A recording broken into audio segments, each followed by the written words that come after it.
Hello my dear students, welcome to Eshwari channel. This is your Eshwari ma'am. Students, in this video we are going to see 10 tricks from haloalkanes and haloarenes. So what is the first trick? So here the first trick is, students, whenever SN1 reaction and SN2 reaction, if you talk about, in SN1 reaction it is a two-step reaction and SN2 is a one-step reaction. So you know how the reaction proceeds in two steps here. So in SN1 what happens is, in the first step there is alkyl halide. Rx is alkyl halide. This will be converted to carbocation in the first step. So this is the first step. And this carbocation will be converted, nucleophile will attack this carbocation. So nucleophile, Nu minus is nucleophile. So nucleophile can attack carbocation from front or from the back side, because this carbocation is sp2 hybridized. Whenever there is sp2 hybridization, it will be planar. The structure will be planar. So it will be like this in one plane. So because of that, nucleophile can attack from behind or it can attack from the front side, and as a result you can see nucleophile being attached to the alkyl halide. So this is the second step. So this is a two-step reaction. SN1 is a two-step reaction.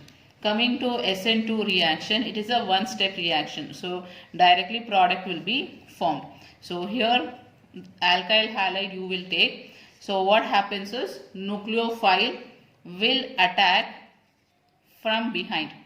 So whether there is any chance of attacking nucleophile from the front? No. So it is a no. Why it is a no? Because here halogen is present. If halogen is present, you know that halogens are highly electronegative in nature. So there will be repulsion. Therefore nucleophile will attack alkyl group from back side. So as a result you will be getting product in the single step like this. Nucleophile will be attached to the alkyl group. So this is the single step process. So only one step is present here. And students, you know that. So here this is first step. First step is the slow step here. So this is the slow step. And slow step will be RDS. RDS means a rate determining step. So the rate of this reaction is determined by the slowest step. So the first step is the slowest step and it is the rate determining step. And here second step is the fast step. So this will be the fast step. So coming to SN2 reaction, since there is only one step, so this will be the slowest step and rate determining step. RDS, rate determining step. So this is the first trick you should remember. That is, SN1 is always two-step reaction and SN2 is single-step reaction. Coming to second trick.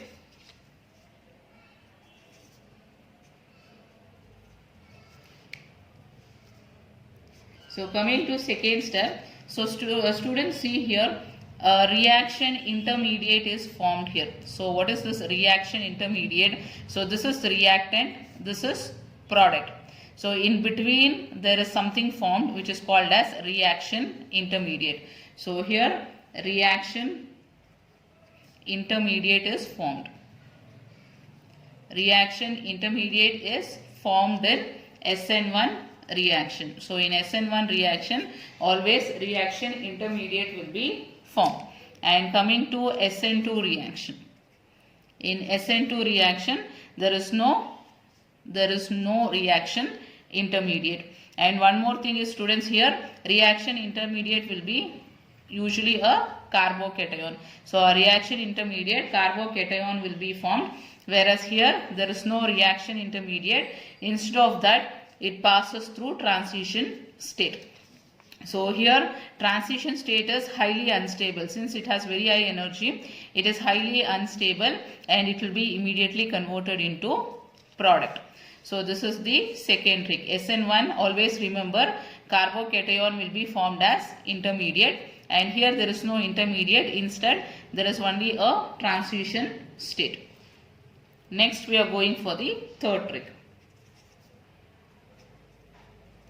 So this is very important, students. So here remember that wherever carbocation is formed, there is possibility for rearrangement of carbocation. So what is this rearrangement? So students, see here, suppose there are two carbon atoms. This carbon is attached to halogen, and here you have hydrogen, and here you have hydrogen and methyl group. So there's a molecule like this. So now what happens is, first step, carbocation will be formed. So now a carbocation will be formed. So halogen will leave, and as a result you will be getting CH3, CH, and a carbocation is formed. So what we are talking is for SN1 reaction. So in SN1 reaction, first step, a carbocation is formed. So wherever carbocation is formed, there is possibility for rearrangement. So why there is rearrangement? Because of stability. So it has to attain stable state. For that it will undergo rearrangement. So see students, this is primary carbon because this is attached to only one carbon here. So this will be primary carbon. Suppose if this hydride shifts here, H minus. If H minus shifts to this carbon, see what you will get. So you will be getting CH3, CH3, CH, H, and this hydrogen attached to this carbon, and you will be getting plus sign here. And see what type of carbon is this? 1, 2, 3. So it is connected to 3 carbons. So this is tertiary carbon.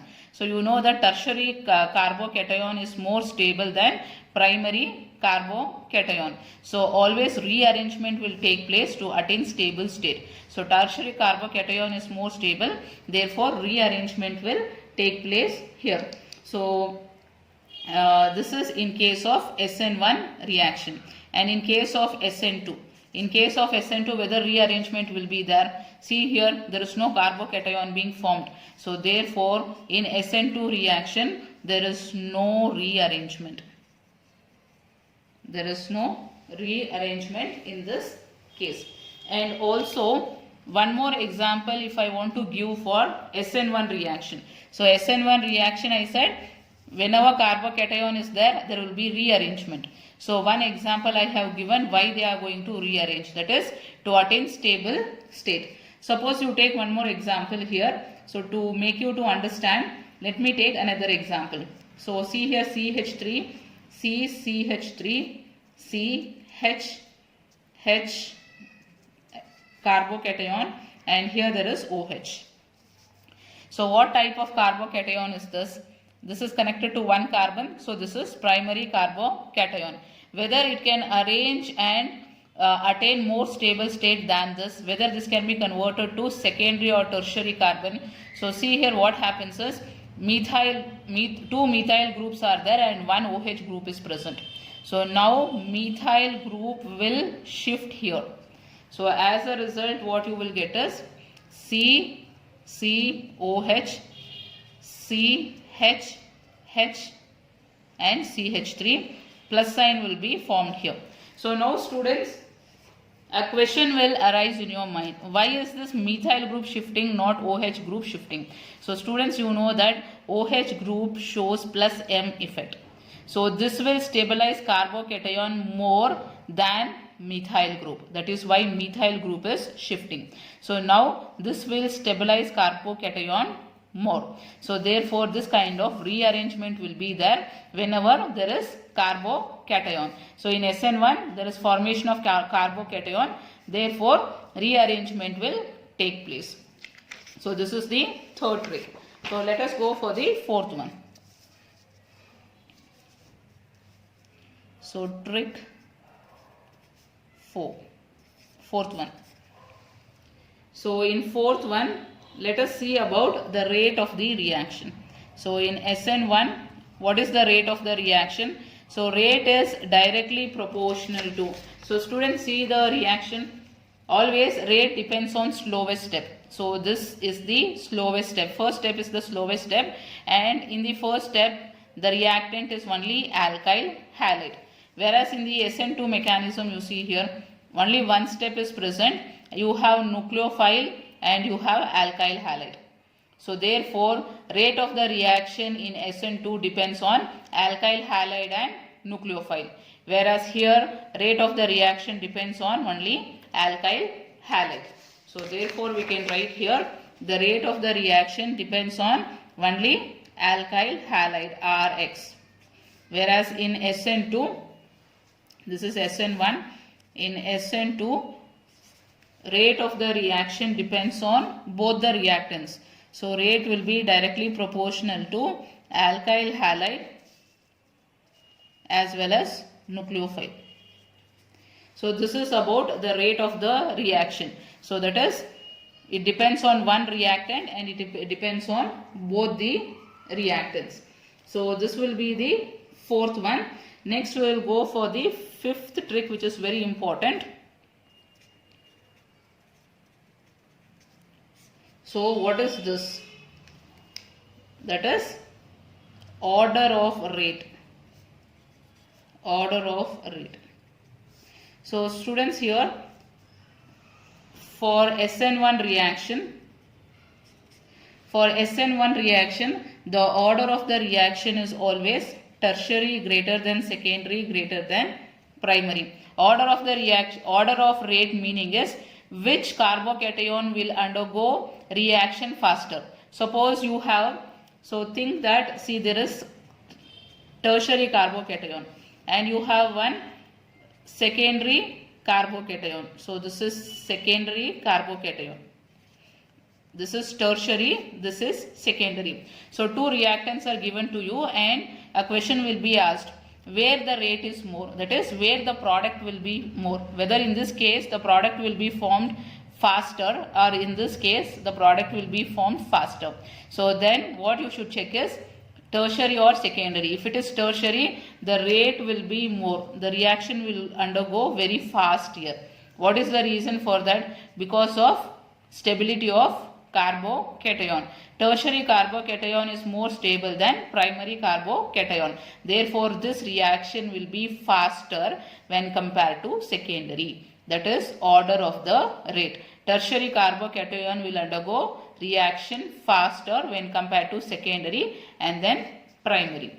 Coming to SN2,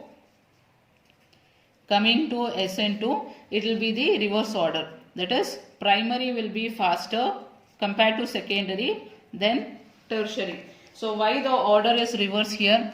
Because in case of primary, this is primary and this is secondary. This is secondary. So students, what is SN2 reaction? SN2 reaction means nucleophile will attack from behind. So this is nucleophile attacking from behind. It attacks carbon from behind. Even here nucleophile is attacking carbon from behind. So this is primary carbon, this is secondary carbon. So where it is easy for it to attack? See, here it is easy for it to attack because the size of the group is small, hydrogen. So size of the group is small, whereas here you see there is one C, that is if it is CH3 group, the size is bigger. So here compared to this and this groups are small in size, whereas this is bigger in size. Therefore attacking the carbon is little bit difficult here. So that is why primary carbocation can undergo reaction faster, SN2 reaction faster when compared to secondary. So this you should remember the order. So let me solve one question on this. So students, see here a question will be given to you like this and you need to find out. So this is structure 1, this is structure 2, this is 3. So here you should find the order of the rate, that is which reactant will react fast and form the product. So in the question it will be given like this, find the order of the rate. So what you need to check is carbocation. carbocation. What type of carbocation is formed? So here this carbon is connected to one carbon. Therefore here this is primary carbon. It can form primary carbocation. So here this carbon, so 1, 2, 3, so this is tertiary carbocation, and here 1, 2, so this is secondary. So for SN1 reaction, what is the order of the reaction?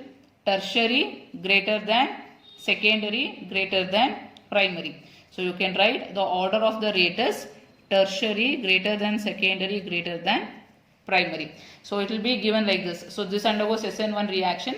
Find order of the rate. So you can write like this: tertiary, secondary greater than primary. So next, so trick 6. What is that? So students, we know different type of carbon, that is methyl group attached to halogen, primary carbon, secondary carbon and tertiary carbon. So students, out of this, methyl and primary will undergo SN2 reaction. So directly when you see this, you can write directly that this will undergo SN2 reaction. Tertiary will undergo SN1 reaction. So now there is a problem that if there is secondary carbon, it can undergo SN1 reaction and also it will show SN2 reaction. So in this case, now it is difficult for us to find out whether it will undergo SN1 or SN2. So in that case, what we need to do is, we need to check for the nucleophile. What type of nucleophile is present? So we need to check for the nucleophile. Nucleophile. So students, nucleophile in short we will be representing as Nu minus. So now see in the reaction, if there is weak nucleophile, if weak nucleophile is present, then it is SN1 reaction. So example for weak nucleophile will be if water is present. So these are the examples, some of the examples like water molecule or alcohol ROH, alcohol or acid RCOOH. So these are the weak nucleophiles. So if weak nucleophiles are given, we can easily identify it as SN2 reaction. Suppose if strong nucleophiles are present, strong nucleophile. If strong nucleophile are present in the reaction, then it will show SN2 reaction. So what are the examples for strong nucleophile? I will give you few examples. I minus is a strong nucleophile. Cn minus is a strong nucleophile. MES minus is a strong nucleophile, and SH minus is a strong nucleophile. So if strong nucleophiles are present, then it is SN2 reaction. For example, a secondary carbon attached to halogen. So here I'll attach 2 carbon atoms and 1 hydrogen here. So this becomes secondary carbon. So now whether it undergoes SN1 or SN2, how to check? So here, even here I'll take one secondary carbon. So now the question is how to check whether this secondary carbon will secondary carbon. So whether it will undergo SN1 or SN2. So we should check for the nucleophile. So on the arrow mark, water will be given. And here Cn minus can be given. So you should check first step what type of carbon it is, secondary and secondary. So now you will have a doubt whether it is SN1 or SN2. Next you will check this one. So this is a weak nucleophile. So immediately you will write this as SN1 reaction. And here this is a strong nucleophile. Strong nucleophile. So you will write this as SN2 reaction. So by seeing nucleophile, we can find out whether it undergoes SN1 reaction or SN2 reaction. Next is trick number 7. So students, if nucleophile is not given, then we should check for the solvent. What type of solvent is present? Solvent. So there are 2 types of solvent, PPS. polar protic solvent, and PAS, polar aprotic solvent. So polar protic solvent will show SN1 reaction and polar aprotic solvent will show SN2 reaction. So what is this polar protic solvent? Polar protic solvent meaning is it can furnish H plus ions. And here this cannot furnish H plus ions. Furnish meaning is it will break to form H plus ion. So what is the example for PPS? Example for PPS, water, H2O. So students, water will be like this, HO, H plus and OH minus. So it can furnish H plus ion. So such solvent we call it as polar protic solvent. So water is one example. Second example, you can take alcohol, ROH. Third example is acid, RCOOH. So these are the examples for polar protic solvent. Polar aprotic solvent where it cannot furnish H plus ions. So example for this is ether. So ROR. So ether is example for polar aprotic solvent, and then DMSO. So DMSO, that is dimethyl sulfoxide, that is CH3SOCH3. So this is one example, and then DMF, that is dimethyl formamide, that is NCH3CH3, and here aldehyde group attached. So these are some of the examples for PAS solvent. So by seeing the solvents we can identify whether it is SN1 reaction or SN2 reaction. So this is trick number 7. So going to trick number 8. Trick number 8 is stereochemistry of SN1 and SN2 reaction.